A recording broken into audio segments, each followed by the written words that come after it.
Buenos días, nuevamente. Buenos días. ¿Cómo están? Qué bueno que podamos tener este tiempo. De nuevo agradezco la invitación para poder acompañarlos hoy y cantar como hicimos recién, orar como hicimos recién y abrir la Biblia juntos. No sé cómo te llevas con la Biblia. No sé si esta es la primera vez en los últimos 7 días que la abrís. Tal vez el domingo pasado viniste, no sé cómo te fue en la semana con la Biblia. Es una buena pregunta para hacerse. Te invito a que te la hagas. Tengas la edad que tengas, Capaz que los adolescentes dicen, esto no es para mí. Los viejos leen la Biblia porque es un libro antiguo. Pero la Biblia es para cada uno de nosotros, es lo que necesitamos cada uno de nosotros. Así que si tenés 13, 14, 15, la edad que tengas, 30, 40, 60, la edad que tengas, pregúntatelo igual, ¿cómo te llevas con la Biblia? Y tal vez con esto solo alcance para el mensaje de hoy. Si te vas con la pregunta y la necesidad de que algo cambie en tu vida respecto de tu relación con la Biblia. Y capaz que es un buen momento ahora de tomar la decisión de mañana lunes, aparte de empezar la dieta, voy a empezar a leer la Biblia. Pero viste que la dieta dura ¿cuántos días? 1, dicen acá. Bueno, poco. Gracias. Que no sea esa nuestra realidad con la Biblia, que seamos frecuentadores de la Biblia. Porque lo que nos vamos a tomar los minutos que faltan o que tenemos por delante es para eso, para tratar de ir juntos a la Biblia, leer algo que está escrito ahí hace un montón de tiempo. En otro idioma fue escrito lo que vamos a leer hoy, en griego. Alguien se tomó el trabajo, gracias a Dios, de traducirlo, porque si hoy yo leyera en griego, estamos sonados. Pero alguien se tomó el trabajo de traducirlo al español y lo podemos leer. Y lo que buscamos es entender qué quiso decir Dios a aquella gente y qué nos quiere decir a nosotros hoy. Yo sé que ustedes vienen de una reunión anterior. En un ratito viene la escuela bíblica, hay maestros que están pensando, no preparé la clase como debía, entonces en este momento están pensando, me voy a poner a hacerlo, y cuando vean a algunos salir para atrás, es que se fue a recortar figuritas, piénsenlo. Pero yo te invito a que estos minutos que tenemos juntos, que no son muchos, trates de hacer el esfuerzo que requiere prestar atención a la Biblia y entender lo que Dios dice.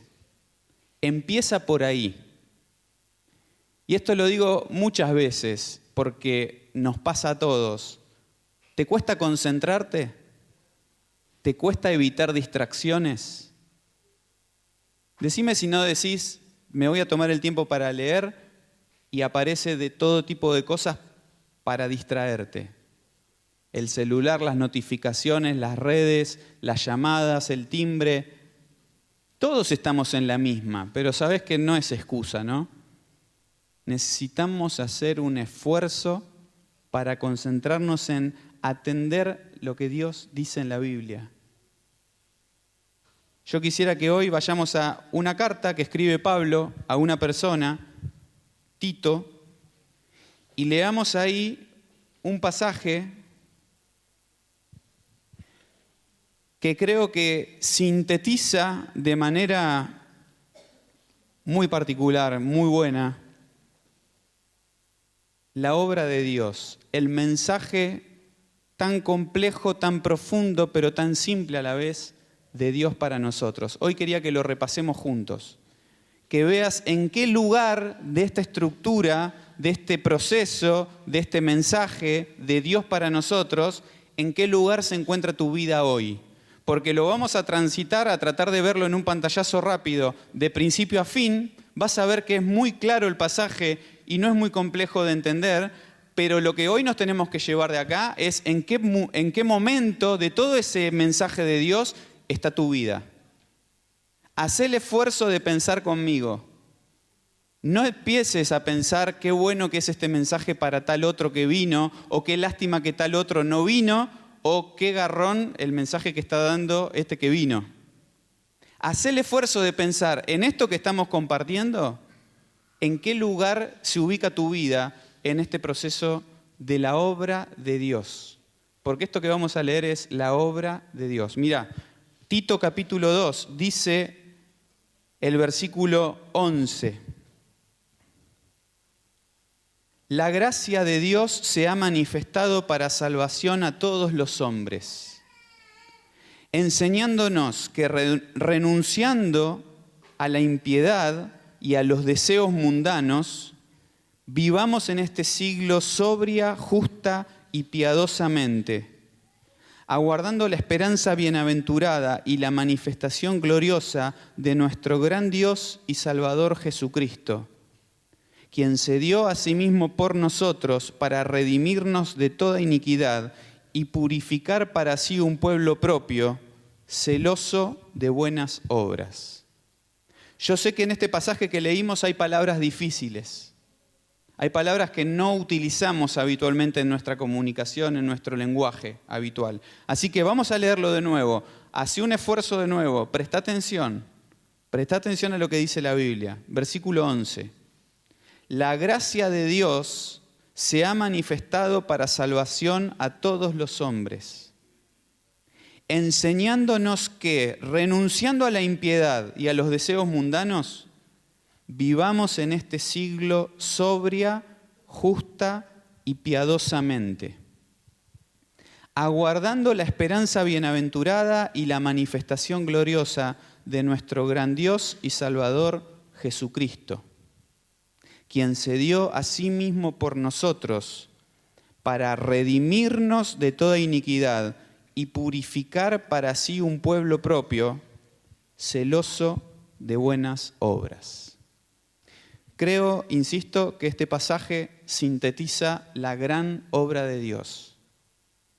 La Biblia, en todo su desarrollo, desde principio a fin, trata de presentarnos, y obviamente lo consigue, porque es palabra de Dios, nos trata de presentar este panorama amplio, de principio a fin, de la gran obra de Dios a través de los tiempos y en la cual nosotros en algún lugar tomamos parte. Cuando ahí dice, vivamos en este siglo, nos está ubicando a nosotros en ese momento. Nos está posicionando. Obviamente, la carta de Pablo, escrita a Tito, fue hace 2000 años redondeando atrás, y obviamente le estaba hablando de ese momento a esas personas en esa realidad, en ese contexto. Pero nosotros lo podemos traer a nuestra realidad, a nuestra vida, de forma muy concreta, muy sencilla. ¿Qué es esto de la obra de Dios que estamos hablando? Bueno, empieza con eso que dice el versículo 11, empieza con Dios. Dice el versículo 11, la gracia de Dios se ha manifestado para salvación a todos los hombres. Gracia de Dios significa un regalo de Dios. Un regalo es algo que no se puede ganar, sino que se recibe gratuitamente. Cuando cumplimos años, cuando tenemos algún evento, cuando nos traen un regalo, no hacemos ningún esfuerzo para recibirlo, ¿no es cierto? Solamente se trata de extender las manos y recibir el regalo. La Biblia nos dice que Dios manifiesta su gracia para salvación a todos los hombres. Así que este mensaje de la obra de Dios a través de los tiempos y en la cual nosotros tenemos un lugar que ver, empieza con Dios manifestando su gracia, que significa su benevolencia, que significa su bondad, que significa su misericordia, a favor de aquellos que no pueden conseguir algo que necesitan y como no lo pueden conseguir, Él se encarga de regalarlo. ¿Qué es esto que necesitan recibir las personas que no pueden conseguir y que por lo tanto Dios regala? Es lo que dice acá, su salvación. La salvación. Así que lo primero que tenemos que entender en esto de la obra de Dios a través de los tiempos para las personas es que hay personas que necesitan salvación y que Dios está dispuesto, deseoso, buscando regalarla. ¿Por qué una persona necesita salvación? Llévalo a cualquier realidad, a cualquier contexto. Si alguien estuviera en la calle gritando, sálvenme, o si alguien te cruza por la calle y te grita, sálvame, ¿qué le está pasando a esa persona? ¿Cuál es la conclusión inmediata? Está teniendo un problema, está teniendo una necesidad y se da cuenta que solo no puede, sino que necesita una ayuda externa. Ese es el mensaje de Dios en la Biblia.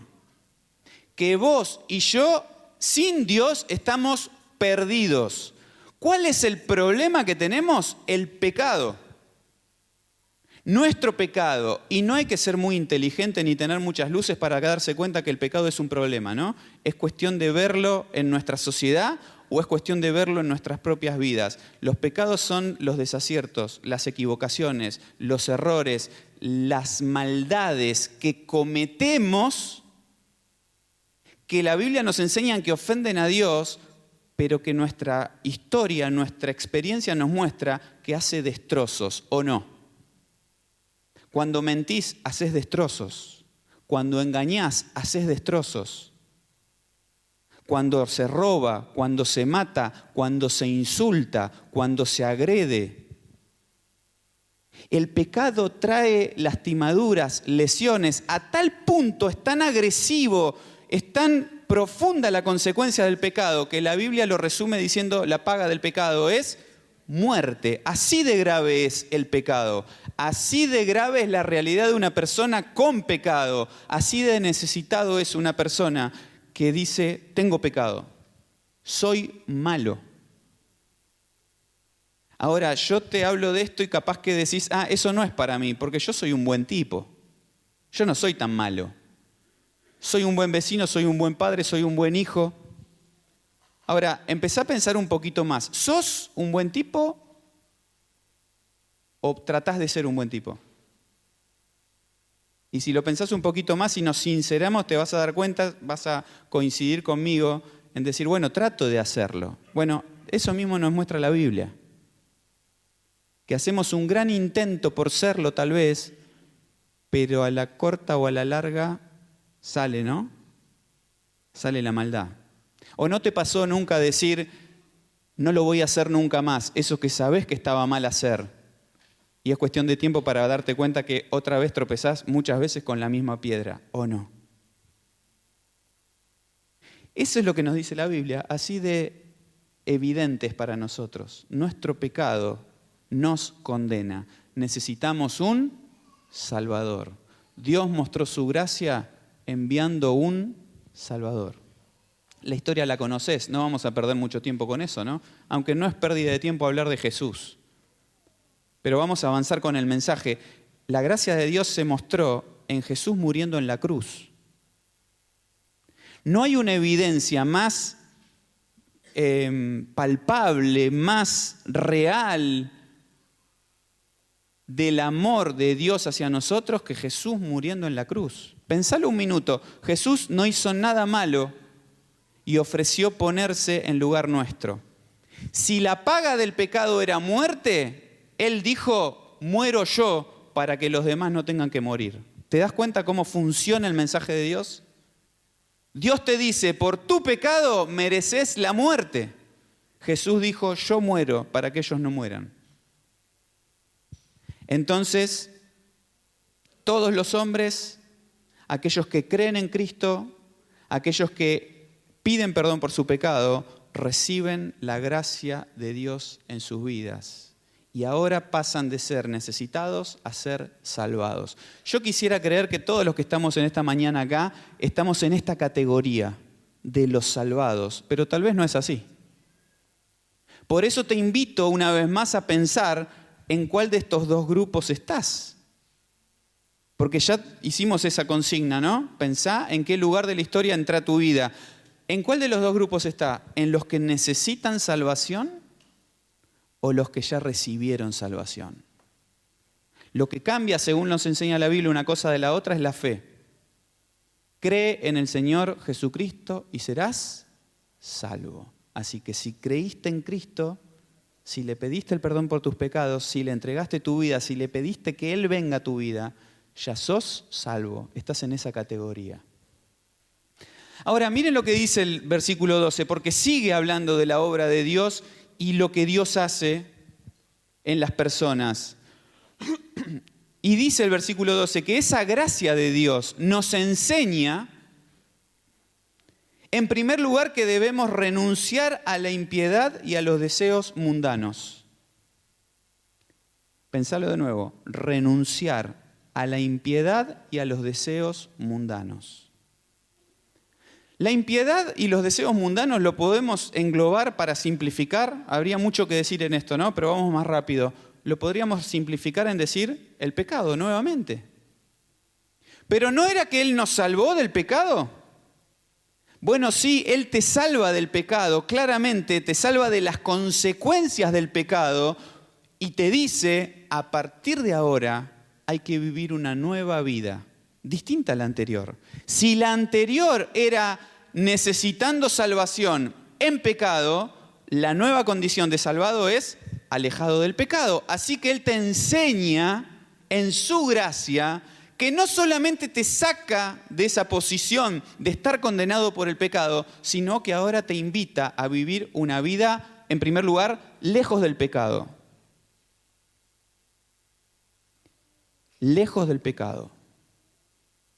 2 Corintios 5:17 dice, si alguno está en Cristo, nueva criatura es, las cosas viejas pasaron y ahora son todas hechas nuevas. Así que de nuevo te invito a pensar, si estás en el grupo de los salvos, si ahora estás en el grupo de los que dejaron el pecado atrás y están viviendo alejados del pecado, o no.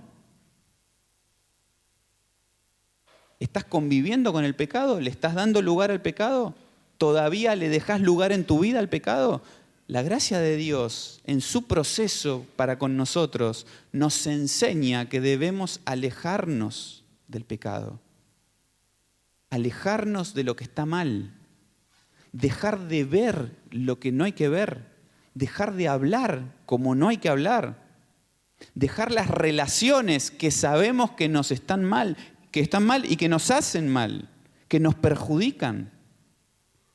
Alejarnos de lo malo, pero no solo eso, sino que sigue el versículo diciendo, y que vivamos en este siglo sobria, justa y piadosamente. O sea, Dios no nos dice solamente deja de hacer lo malo,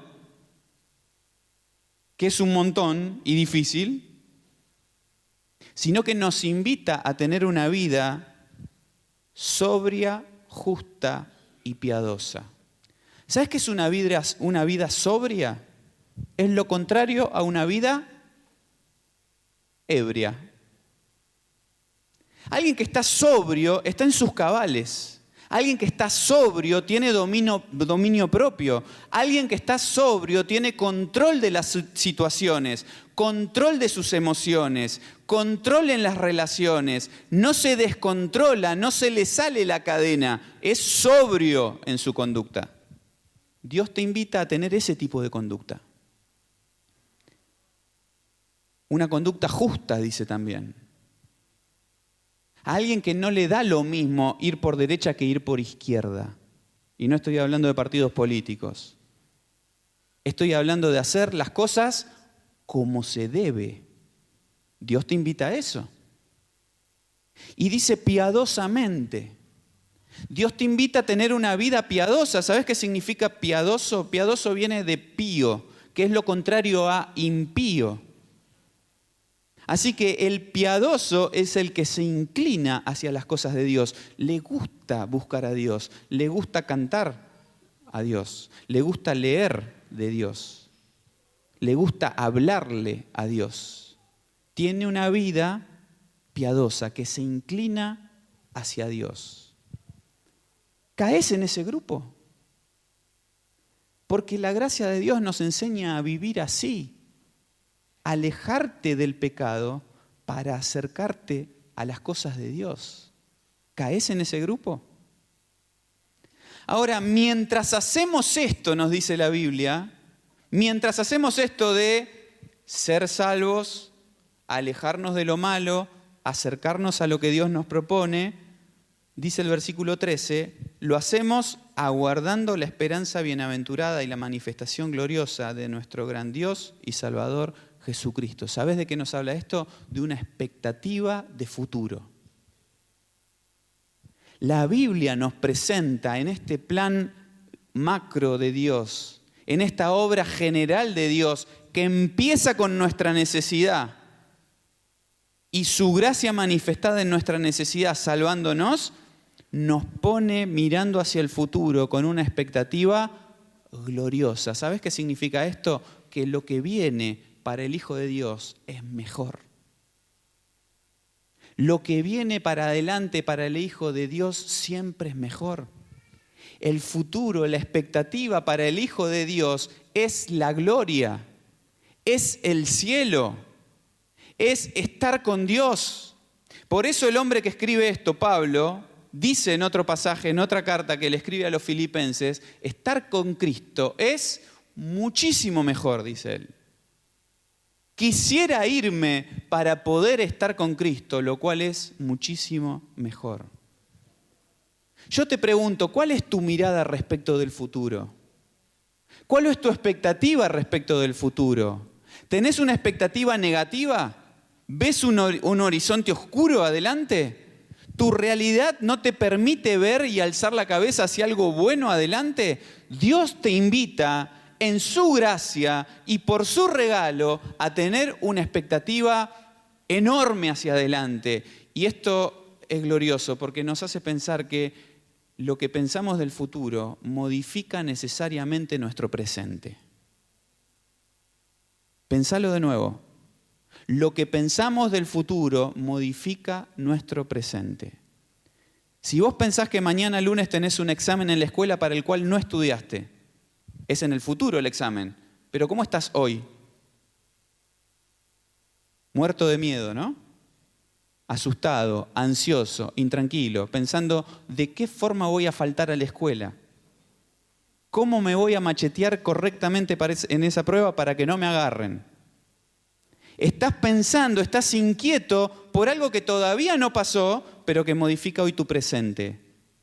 Cuando la Biblia le dice a un pecador que su futuro es el infierno, ese pecador necesariamente tiene que estar intranquilo, ansioso, preocupado, porque si pasa la eternidad hoy, se va al infierno. No podés estar como si nada. Pero cuando la Biblia te dice que si sos salvo te espera el cielo, ese futuro también modifica tu presente. ¿Cómo está aquel que sabe que lo que le espera mañana son unas vacaciones en el Caribe? ¿Cómo está aquel que sabe que lo que espera en el futuro es el cielo con Dios? Donde no hay llanto, no hay enfermedad, no hay lágrimas, no hay más dolor, no hay más pecado. La realidad del futuro es gloriosa. ¿Cómo estás hoy? ¿Cómo deberías estar hoy? El problema es que nos olvidamos de esa promesa, pero el plan completo de Dios para nosotros es pensarlo de punta a punta. ¿Dónde estabas? ¿Dónde Dios te quiere poner? ¿Y a dónde Dios te quiere llevar? Y cuando pensás en eso, no haces otra cosa que pensar, este Dios es un Dios bueno, como cantamos hoy. Lo que Dios me propone es mejor que cualquier propuesta. Y sabés que Dios no compite en su propuesta con las propuestas del mundo. No está en el stock de las alternativas a elegir la propuesta del mundo, la propuesta de otras religiones y la propuesta de Dios. Lo que Dios dice es incomparable con cualquier otra propuesta. Te tenés que dar cuenta que esta gracia de Dios manifestada hacia nosotros es el mejor camino que puede tomar tu vida. Ahora, fíjate lo que dice el versículo 14. Que cierra la idea Pablo y dice, Jesucristo se dio a sí mismo por nosotros para redimirnos de toda iniquidad y purificar para sí un pueblo propio. Y termina diciendo, celoso de buenas obras. En este proceso de lo que Dios nos propone a nosotros y donde nuestra vida en algún lugar encaja, y espero que sigas pensando en qué lugar de esto encaja mi vida, Dice este versículo, parafraseándolo y para entenderlo nosotros, que lo que Dios hizo con nosotros tenía un propósito. Y su propósito no se limita solamente al cielo que nos acaba de hablar, a que nos vamos al cielo a pasarla bien. Sino que dice que Dios, mientras tanto, mientras estamos en esta condición de salvos, espera que nosotros seamos un pueblo suyo, y acá uso una palabra media rara, celoso de buenas obras. Estos no son los celos que estamos acostumbrados a hablar, ¿no? Que tantos problemas traen en las parejas, esos celos. Sino que acá cuando dice que es un pueblo celoso de buenas obras, es un pueblo de Dios que busca con muchas ganas hacer buenas obras. Y déjame hacer una aclaración con esto. Tal vez entre paréntesis. ¿Te acordás cuando dijimos al principio del mensaje que lo que Dios nos daba era un regalo? Dijimos que no se podía ganar, por eso Él lo da como un regalo. Pareciera en la cabeza de muchos que este concepto de que Dios nos da un regalo entra en conflicto con las buenas obras. Para muchos, pensar si Dios me lo quiere dar como regalo, entonces yo no tengo nada que hacer. Y eso es bíblicamente correcto. Dios nos enseña que no podemos hacer buenas obras para ganarnos el regalo de Dios. Por eso es un regalo. Por más buenas obras que hagas, ¿cómo compensás las malas que hiciste? El regalo de Dios resuelve, arregla el problema de nuestras malas obras, el problema de nuestro pecado. Ahora, lo que tenemos que entender es que desde el momento que Él nos salva, Dios espera que nosotros hagamos buenas obras. Nuestras buenas obras no son para ser salvos, para recibir el favor de Dios, para que Dios nos muestre su misericordia. No. Dios lo muestra como regalo, pero nuestras buenas obras son porque Dios nos salvó, porque Él nos dio su misericordia, porque Él nos dio su regalo. Nosotros entonces queremos hacer buenas obras. Y de nuevo te invito a pensar, ¿en qué lugar de esta historia está tu vida? Si ya recibiste el regalo de Dios, si ya te estás alejando del pecado porque sabés que es malo y querés tener una buena conducta, bueno, Dios te dice, no termina ahí la historia, espero que hagas obras. Hacé buenas obras, mirá al que tenés al lado, mirá a tu vecino, mirá a tu compañero de trabajo, mirá a la gente que necesita alrededor tuyo y hacé buenas obras, hacé buenas acciones. No para que yo te perdone los pecados, ya te los perdono como regalo, hacélas para bien del otro, porque Dios espera que lo copiemos a Él. Así como Él fue bueno con nosotros, Él espera que nosotros seamos buenos con los demás. ¿Estás haciéndolo? ¿Estás buscando oportunidades para hacer buenas obras? ¿Te levantás a la mañana pensando, ¿qué puedo hacer hoy a favor de alguien? ¿O estás tan ocupado en mirar tu ombligo, tu necesidad, tu realidad y demandando que los demás te hagan favores a vos?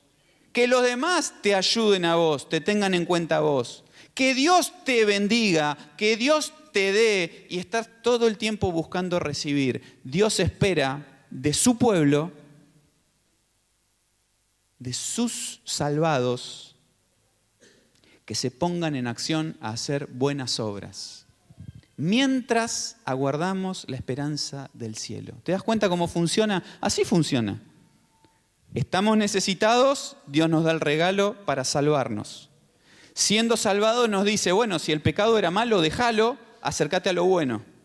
Y estando en esa condición, mientras esperamos ir al cielo, nos dedicamos a hacer buenas obras. ¿Hasta cuándo hacemos buenas obras? Hasta que Dios diga, basta, vamos al cielo. Y se acabó, no hay más buenas obras que hacer. Allá vamos a descansar. Creo que hay muchos que están en esta condición de salvados que hoy están haciendo la plancha, que hoy están mirando su ombligo, que hoy están volviendo tal vez a su realidad de lo que eran sin Dios. Y no se puede distinguir si son salvos o no, porque su vida es igual a la del resto de la sociedad. pero Dios nos invita a tener vidas distintas, tremendamente distintas, que se alejan del pecado, que se acercan a lo bueno y que se dedican a hacer buenas obras. Quiero terminar con esto. No lo vamos a leer por el tiempo, pero la quiero recordar con ustedes rápidamente. En Marcos capítulo 5 hay una historia. No la vamos a leer, así que ni la busquen.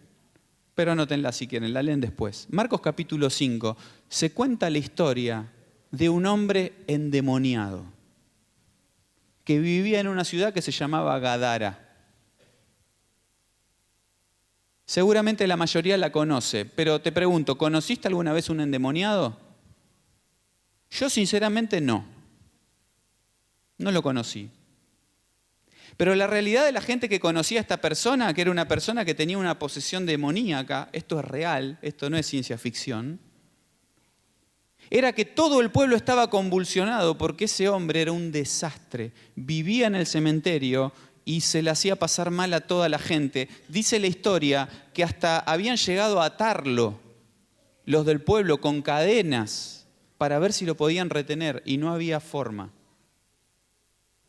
Era un desastre para la sociedad, era un desastre para él mismo. Hasta que llega Jesús a Gadara. Se encuentra Jesús con el endemoniado. Entran en diálogo uno con otro. Y la historia termina con que Jesús libera a ese hombre de esa situación que estaba. Y al final de la historia, ese hombre está sentado al lado de Jesús, queriendo irse con Jesús, acompañarlo y disfrutando de lo que él había hecho en su vida. En la vida de ese endemoniado de Gadara hubo un antes y un después. Y lo que fue el antes y el después en su vida fue Jesús. Quería recordar esta historia con ustedes porque creo que es un mensaje elocuente de nuestra condición espiritual. Sin Dios en nuestra vida, nuestro pecado nos pone en una situación tan desagradable como la de ese endemoniado. Tal vez vivimos nuestra vida como cualquier otro, ¿no? Nos movemos, estudiamos, trabajamos, tenemos nuestra realidad, nuestras responsabilidades. Tal vez es cierto. Pero espiritualmente estamos necesitados de alguien que nos libere, que nos ayude, porque estamos condenados. Nuestra vida está rota como cantamos. Y en el momento que nos encontramos con Jesús y el regalo que trae Jesús, salvación para todo aquel que cree, nuestra realidad puede transformarse completamente. Y ya no estamos más andando como locos en el cementerio, sino que ahora podemos estar sentados, vestidos al lado de Jesús. Y la historia termina con Jesús diciéndole a ese hombre, no vengas conmigo, sino andá a los tuyos y contales lo que Dios hizo en tu vida. ¿Te das cuenta que el proceso es el mismo que acabamos de ver en Tito? Un hombre necesitado que cuando se encuentra con Jesús su vida es transformada, recibe sin hacer nada el regalo de tener una nueva vida y ahora sin volver a donde estaba puede ir a hacer buenas obras, que es contarle a los demás lo que Cristo hizo en su vida. Yo no quiero pensar qué habrá sido el de la gente del pueblo encontrándose ahora en el barrio con el endemoniado que antes vivía en el cementerio. Pero él tenía una historia que contar. Él tenía algo que vivir, una nueva vida gracias a Cristo. Yo te invito a pensar, y terminamos con esto, nuevamente en tu vida. ¿En qué lugar de este proceso estás? Si estás como un necesitado de salvación, eso significa que hasta ahora Dios tiene sus brazos extendidos ofreciéndote un regalo y vos le estás diciendo, no gracias, a mí no. Hay múltiples factores que pueden ser, ¿eh? Puede ser por tu incredulidad, no te la crees. Puede ser porque no querés acceder. O puede ser porque tenés una imagen distorsionada de Dios. Capaz que estás pensando en Dios diferente al que hoy acabas de conocer en la Biblia. Lo que yo te invito a hacer es a darte cuenta que si Dios te está ofreciendo un regalo, el mejor consejo que te podemos dar hoy es que completá la frase conmigo, si Dios te está ofreciendo un regalo, lo mejor que podés hacer es recibirlo, aceptarlo. Es lo mejor que podés hacer. Tu pregunta tal vez es ¿cómo hacerlo? La respuesta simple es orando. Pero yo te invito, si no te das maña, si no sabes cómo, buscá a alguien que hoy te invitó, buscá a alguien acá en la iglesia que te explique. O acércate, yo me voy a quedar un ratito acá adelante cuando terminemos, acércate a charlar, a ver si podés entender de qué manera aceptar el regalo de Dios para salvación. Porque tu vida depende de eso.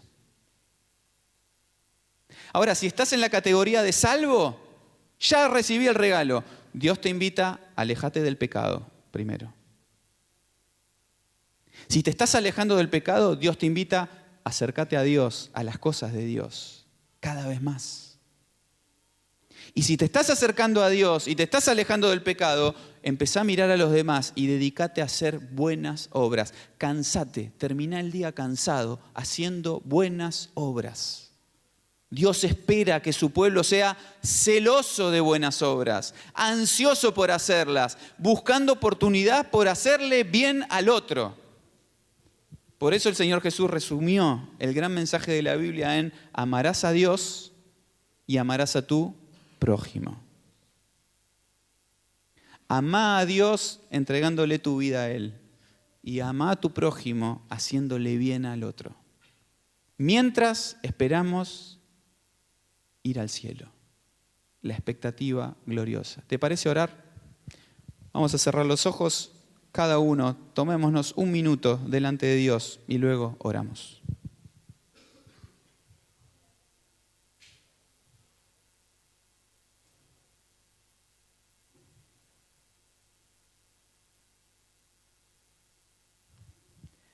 Señor, te queremos dar gracias en esta mañana por poder estar juntos, gracias por abrir la Biblia.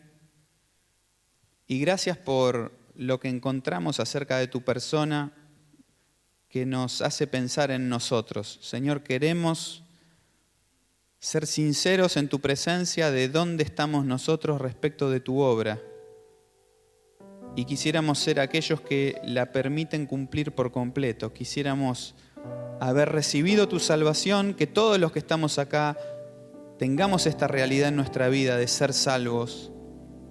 Que todos podamos estar viviendo una vida de alejarnos de lo malo, acercarnos a lo bueno, que todos podamos estar empeñados en hacer buenas obras y que todos podamos estar a la expectativa del cielo. Gracias, Señor, por ser tan bueno con nosotros.